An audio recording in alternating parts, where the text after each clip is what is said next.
Hi and welcome to this podcast. Thank you for joining, Priya. Um, the topic I have chosen for today is a topic that I had never thought of till date. So it's a completely random topic. I am as surprised by the topic as you will be. It is about I want to talk about short attention spans. Okay. Uh, I find a lot of us are unable to concentrate on a particular subject for longer periods. But in terms of chatting about it, um, it just struck me 2 minutes back about a meeting I had today with a client. So there was this girl that I interact with. It's a regular client, and she is quite brilliant in her work and understands subtleties, all kinds of things that you would want in a professional. Are there? She's presentable, whatever you would need. But uh, in fact, one of the questions I ask her often is, why are you so restless? Because see, so if she leaves the meeting room and she goes to her computer to get one document, somebody else catches her and gives her something else to do. She's already lost the track of the document. She remembers. It's not that she doesn't, but that Right. she needs to get it. So after 5 minutes, one is getting fidgety. What happened to? She was just going to get the document. And you call her, she said, yeah, but somebody else caught me. I was doing that. Then that keeps happening, and sometimes she's doing three, four things at a time, and she's quite hassled herself. Mm-hmm. Uh, and in looking at her, instead of smirking, I find, oh, this happens to me sometimes.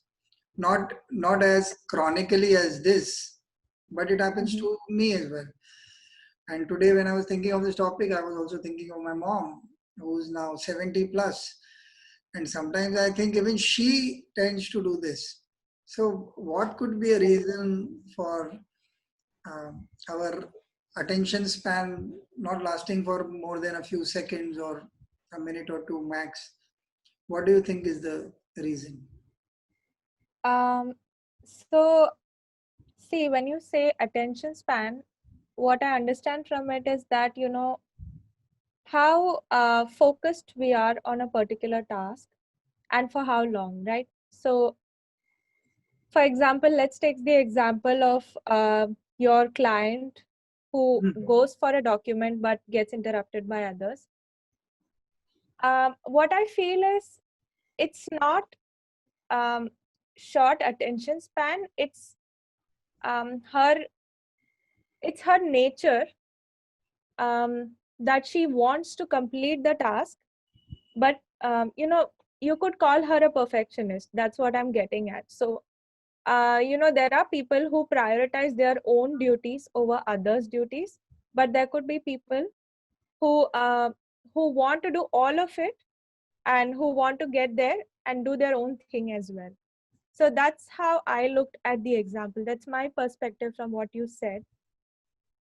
And as far as the reason for short attention span is concerned, I feel that see, so I'll just give you an introduction about what I do. So I'm an occupational therapist by profession, and I primarily work with children.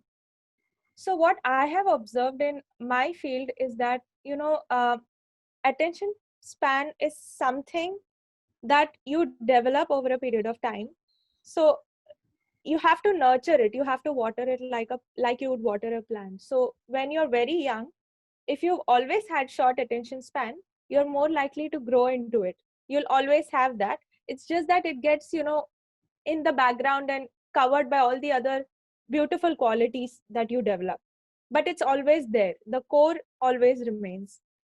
And primarily the reason could be the exposure to what kind of environment a child grew in, and what kind of values were taught to the child, and how much emphasis was laid on attention itself, on doing a task correctly, and focusing itself Uh, by the people who were raising the child itself. So I feel that plays a major role in what a human becomes ultimately. Yeah. okay. In your personal experience, do you find sometimes that your attention wavers at times in your personal experience? Yes. So usually I'm very attentive, and I'm very much into the details of what someone says. But quite a few times it has so happened that I would be frazzled by something already in my mind, or maybe I'm having a tough day at work, and something as small as writing down something in the grocery list slips my mind. So at that point, when I think that, okay, I need to put this down in my grocery list, at that point, I am attentive. But perhaps I didn't put enough priority on it, so it just slips my mind. So yes, that does happen. Yeah, quite a bit. And I think it also happens to me when I feel like, I'm getting late. Like there's something on I want to head somewhere, and somebody stops me and they want to talk about something. And in the back of my mind, it's like an alarm going on. Okay, you need to get there, you need to get there, you need to get there. So I tend to not pay much attention to what's going on. I don't know if it's a good habit, but yes, I tend to lose my attention span in such situations. Okay. That's very interesting, and thank you for being honest about these two examples. One of the things that struck me with the second example uh, was we tend to prioritize things in a manner where we think there is always a shortage of time. And my understanding over a period of time is, no matter how much I hurry, if things are meant to happen in a certain manner, in the sense of the importance of what life is bringing to you at that moment. So, for example, uh, very often I am an advertising writer, so I am in a way the least important uh, of people that anybody gives any attention to, even in advertising. Although one wants ideas and one wants lines and clever lines and stuff like that, I find that people don't prioritize communication in their business as much as they should. So every aspect. So for example, if you are going to open a small designer boutique, you'll be worried about your products, you'll be worried about the lighting, the showroom, the little details, the bill books, everything. But you say, oh, we forgot to make the pamphlets that are going to go around in the, so let's call the guy. And then that guy is called at the last moment. And suppose he's a printer. I am giving a very rudimentary example. Or an ad agency person, suppose whom you know. Oh, you can do it, yeah. Come on, it's so easy for you. It's not a big deal. It's just a regular boutique. But that guy, like people like us, are wanting to do something special because he has a chance to do something good. But he say, yeah, I want good stuff. But you got to do it now because you know what? Day after is my opening. So this has to go day after morning along with the newspapers. And this is a very rudimentary example. Mostly what happens is these are big things, campaigns and big construction projects and launches of showrooms and events, government events at times. So we are the people who are not given enough time. Over a period, initially when you are a writer and you have this whole imaginary view of how time passes, you need your space and you want to crack the best idea and give. So all that is being snatched away from you. So you get hassled and frazzled about everything and you're not getting it. And if they reject it, then you are even more worked up. And at that point of time, you forget to pay attention to your work. Thankfully, I've spent around more than 20 years in the business. And I realized that you have to snatch your time back. You have to learn to say no. You have to learn to say this is a compromise that is going to happen if you are going to compromise on this job. So if you come at the last moment, this is the kind of work I'll give you. I still give my best work. That's my personal outlook. But I do sound them off that you cannot be expecting that the same quality of work will come to you in a lesser amount of time. Also, that helps me calm down internally. Once I have been honest about the possibilities with them and with myself, In fact, one of the learnings was to be honest to one's own self is equally difficult.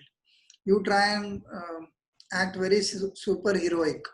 You still want to Yeah. do the best, and no, I'm going to do this anyhow, and it's not going to be possible. There are certain limitations to things. Uh, After my job, there is the artist job, and it requires a bit of lot more physicality in terms of computers and designing and softwares. My job is mainly here. Once I've cracked the idea and I've cracked the line, it's done. But yes, one of the things that has helped me is discipline myself, to be honest, to be understanding the situation. Once I give it attention, I also realize it tends to increase. In terms of I've stopped. So if I have to do a job for you, Priya, and I have to deliver tomorrow morning, I will sit, and even if I have to do this podcast tonight, I'll finish the podcast. Like right now, talking to you, I just remembered that it slipped my mind that I was supposed to send a mail, a job that I've already finished some 10-15 minutes back. Yes. But I did not do that because I was doing 4 or 5 things which I wanted to finish before the podcast, and it is now. I will have to wait till the podcast is over. But I force myself to wait. So the Yes. moment that thought crosses my mind, I say, stop here. Right now, you can do only one thing. You are on camera, you got to complete it. So my full attention is to what you're saying and trying to make some sense, uh, give you back as much as you are giving to the conversation. Only then it is a genuinely honest and authentically loaded conversation which will help someone. So my question to you from this sharing that I had was, do you think one can train one's mind to focus more, and what does this training entail? Okay. First of all, I would like to appreciate the the immense amount of self-control and the dedication, both in different contexts, that you have with your work. I really like the fact that you know that you have to email someone, but it's a completed work, but you are still sitting down for this conversation. It shows how much you value it. So I really appreciate you for that. So what I feel is, getting back to your question, yes, one can train their mind into focusing more, and see, it depends from one individual to another individual. uh, what entails the training depends from one individual to another individual. I'll tell you why. Because for me, if getting things done is a priority, for someone else, perhaps spending time with someone would be a priority. Likewise, if you take another person, something else, say, none of these things, but simply, I can't think anything off the top of my head, but something else would be their priority. Sitting and sipping a So, coffee, for example. yes, yes, as basic as that. So, what my point is that you have to curtail your mind. Um, it is like it's tailor made. The program for every person's mind is tailor made. That's what I'm getting at. So I have to show resilience in not being a perfectionist. And I have to try and stop myself from being a perfectionist when I need to focus more. Somebody else would probably need to curtail their uh, addiction, or affection for coffee, if they want to focus more. So it's different. It's a different part of the body. It's a different function that they want to do, that they need to stop. So once the person, like, what I'll say is that I introspect a lot. Maybe not as much as somebody else who's really good at it, but I do. And I always go back to what I have done in the past and analyze that. So what I feel is that if I know what my weakness is, if I have that insight, I would be able to control that, and then focus my work on one particular thing at a time.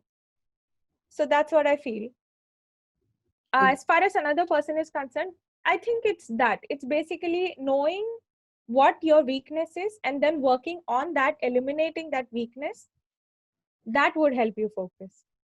Okay, so a very nice thought what you just shared. Thank you. Does it mean that